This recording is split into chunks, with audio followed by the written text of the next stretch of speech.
अब आप में से काफ़ी कम लोगों को पता होगा कि मैं सीनियर स्टेट बॉक्सिंग चैंपियनशिप का प्लेयर भी रह चुका हूँ और मैं आज ये how to be focus on anything in life इस टॉपिक पे इसलिए बोल पा रहा हूँ क्योंकि इससे मेरे पर्सनल एक्सपीरियंस भी जुड़े हुए हैं।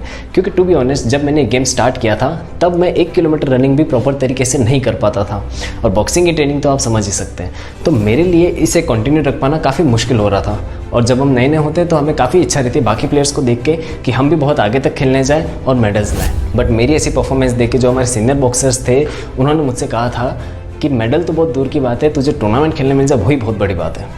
बट जैसे जैसे डे बाय डे मेरा गेम स्ट्रॉन्ग होता गया, मैं इंटर कॉलेजिएट में ब्रॉन्ज मेडल लेके आया, स्टेट चैंपियनशिप तक खेलने गया और तब तक तो मेरी कंडीशनिंग ऐसी हो गई थी कि हम डेली 6 किलोमीटर्स की रनिंग के साथ साथ 2 घंटे की ट्रेनिंग और प्रैक्टिस साथ साथ किया करते थे और तभी से फिटनेस की जर्नी स्टार्ट हो गई थी और ये शायद मरते दम तक मेरे साथ रहेगी।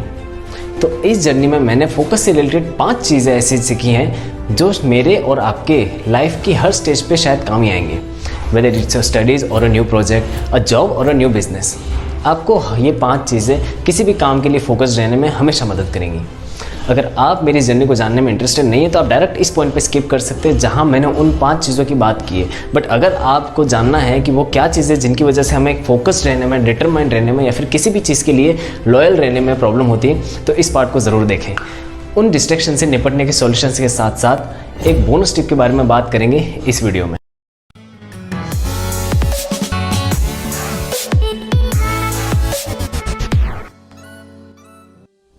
अब देखो 2 तरह की प्रॉब्लम रहती है जिससे हमारा फोकस डाइवर्ट होता है। एक तो होता है मंकी माइंड वाला प्रॉब्लम जिसमें हमें आज ये पसंद आता है तो कल कुछ और पसंद आता है। अब उसमें दिक्कत अलग है, उसमें तसल्ली से बैठ के समझना होगा कि हम एक्चुअल में लाइफ से चाहते क्या हैं और ये थोड़ा डिटेल टॉपिक है तो इसको किसी और सेशन में कवर करेंगे। अभी आज हम यहाँ पे दूसरी प्रॉब्लम के बारे में बात करेंगे जिसकी सबसे कॉमन वजह है कि हमें हमारी मंजिल तो बहुत प्यारी लगती है लेकिन उसके लिए जो सफ़र तय करना है, जो मेहनत करनी है वो करने में हमें बहुत प्रॉब्लम आती है। हमें अपने गोल्स पे फोकस ही नहीं रख पाते हैं। जैसे आपको कुछ अच्छे खाने की इच्छा हो रही है तो सोचते हैं कि मार्केट जाके वो सामान लाए कौन, उसे बनाए कौन। जैसे आपको पॉपुलर आर्टिस्ट बनना है, बहुत ही फेमस, लेकिन उसके लिए रोज़ रोज़ प्रैक्टिस करे कौन, वो डेडिकेशन ही नहीं आ पा रहा। आप एक बहुत ही अच्छे स्पोर्ट्स प्लेयर बनना चाहते हैं, बहुत आगे तक खेलना चाहते हैं, लेकिन उसके लिए रोज़ रोज़ फील्ड पे जाके ट्रेनिंग और प्रैक्टिस करे कौन। सक्सेसफुल बिजनेसमैन भी बनना चाहते हैं लेकिन उसके लिए रोज़ धक्के खाए कौन। हाई टिकट्स पेइंग की जॉब चाहते हैं लेकिन इतना सारा वर्कलोड ले कौन। अब देखो फोकस टूटने की सबसे मेन वजह हमारे दिमाग में दूसरी चीज़ों का आना और ये कोई गलत बात नहीं क्योंकि हमारी जनरेशन ऐसी है जो लाइफ टाइम किसी एक चीज़ को पकड़ के नहीं बैठेगी। हम जो काम आज कर रहे हैं या करना चाह रहे हैं हम लाइफ टाइम सिर्फ उसी को पकड़ के नहीं बैठेंगे। हम लाइफ की हर स्टेज पे एक अलग वैरायटी चाह रहे हैं। अभी सेटलमेंट के हिसाब से कोई परमानेंट जॉब चाह रहे हैं, बाद में मल्टीपल सोर्सेज ऑफ इनकम के लिए साइड बाय साइड कोई बिजनेस भी चाह रहे हैं, अपनी आने वाली फैमिली के साथ लाइफ भी एंजॉय करनी है तो अपने हिसाब से वैकेशंस भी चाह रहे हैं, थोड़ा फ्री भी रहना चाह रहे हैं। विच मीन्स हम हमारी लाइफ से बहुत कुछ ऐसा चाह रहे हैं जिसका शायद अभी वक्त आया भी नहीं है लेकिन हम उसके बारे में सोच अभी से रहे हैं। And let this point keep aside and to be very clear कि फ्यूचर के बारे में सोचने में या फिर उसका अभी से प्लान करने में कोई प्रॉब्लम नहीं है। प्रॉब्लम है तो बस प्रेजेंट का छोड़ के फ्यूचर का सोचते रहने में, प्रेजेंट में लेने वाले एक्शंस को साइड में रख के फ्यूचर के बारे में सोच के टेंस रहने में। अभी हमारी लाइफ में एक गोल डिसाइड है ना, एक गोल सेट है ना, एक प्रायोरिटी सेट है ना, तो बस फिलहाल के लिए हमें इस वक्त में उसी के लिए फोकस रहना है। अब चलो मान लिया कि हम कोई एक गोल को पकड़ के बैठ गए हैं, उसके लिए मेहनत भी कर रहे हैं लेकिन धीरे धीरे उसमें से इंटरेस्ट हटने लगता है। ऐसा क्यों?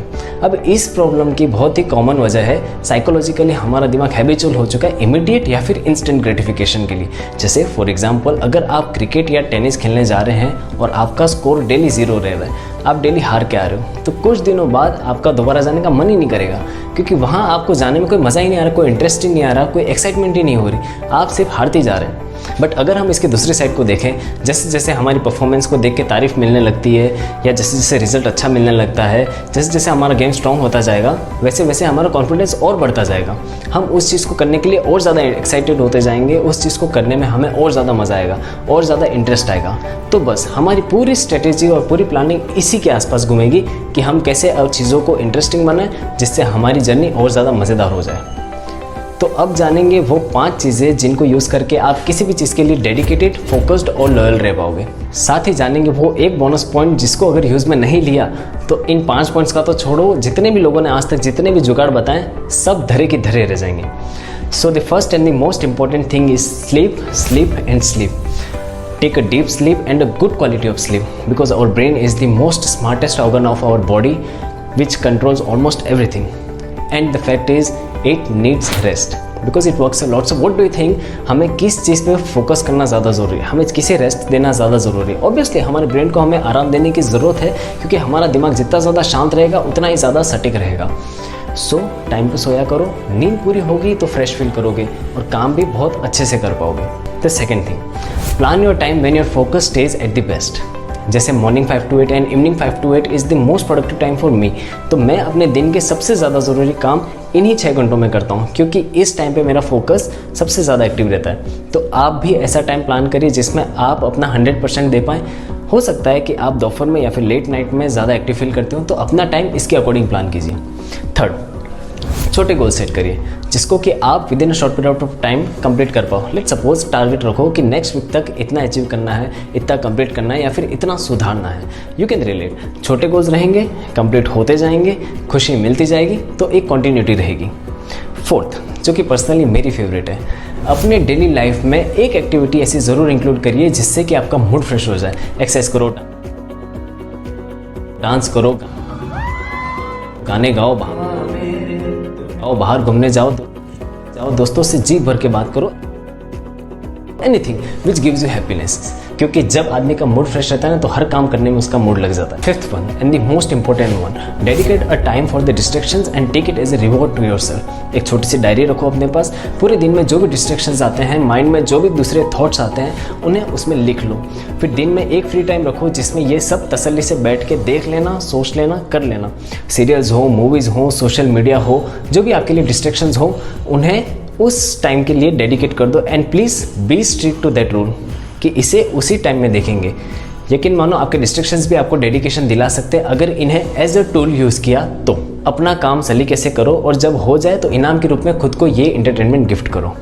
और अब आते हैं उस बोनस टिप पे जिसके बिना ये सारी बातें बेकार हैं. अभी मजा आएगा ना भिड़ो. इसे हम थोड़ा पढ़ाई के कॉन्टेक्स्ट में लेके चलेंगे ताकि सब आसानी से रिलेट कर पाए, क्योंकि आप सब ने अपनी लाइफ में एक स्टेज पे पढ़ाई कर रखी है या फिर अभी कर रहे हैं. और ये बात हमसे तब कही जाती थी जब हम कॉलेज में थे, क्योंकि हम स्पोर्ट्स से थे तो हम कॉलेज का थोड़ा कम ही पढ़ पाते थे. तो हमसे हमारे प्रोफेसर्स कहा करते थे कि बेटा पढ़ाई चाहे दिन में 2 घंटा करो, लेकिन पढ़ाई का माहौल पूरे दिन रहना चाहिए. समझ में आया ये बात कि जो चीज़ आप करना चाह रहे हैं वैसा एनवायरनमेंट अपने आसपास रखना बहुत ज़्यादा ज़रूरी है, वरना आप बहुत इजीली डिस्ट्रैक्ट हो जाएंगे. पढ़ाई करनी है तो अपने आसपास भी पढ़ाई की बातें होनी चाहिए, पढ़ने वाले लोग रहने चाहिए. ऐसा नहीं कि जो साथ में रह रहे हैं वो सवेरे घूमने का प्लान बना रहे हैं, दोपहर में मूवी जाने का प्लान बना रहे हैं, तो रात में पार्टी करने का प्लान बना रहे हैं. कोशिश करना कि अपने आसपास भी आपके सिमिलर विजन वाले लोग रहें. अगर आप ऑनलाइन भी कुछ देख रहे हैं तो कोशिश करें कि ऐसा कुछ देखें कि जिससे आपको इंस्पिरेशन मिले या फिर आप जो चीज़ करना चाह रहे हैं उससे रिलेटेड कुछ गाइडेंस मिले. बस इन 6 चीज़ों का ध्यान रखोगे तो नो डाउट रिजल्ट अच्छा ही आएगा. Thank you so much. This is Saurabh Pandya signing off. I wish you to stay healthy and safe. Take care.